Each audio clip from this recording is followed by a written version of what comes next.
Jimmy unboxing nha. Chặt tiên cho mà nè.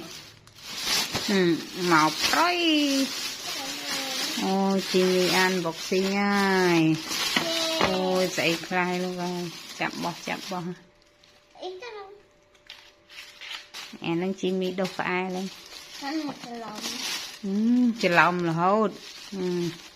Trẻ đồ thông minh. Ôi dậy kìa. Ôi. Wow. Tục tắc ở này. Dậy. Nữa. Giờ chênh nữa. Mơ. Ồ, anh thong Jimmy.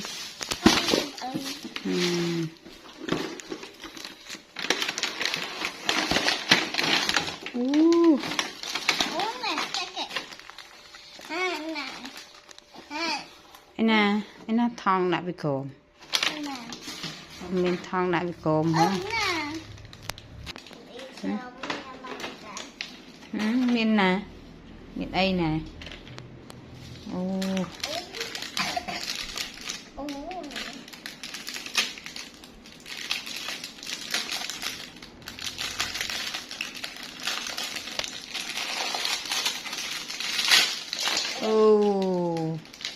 Ồ, miền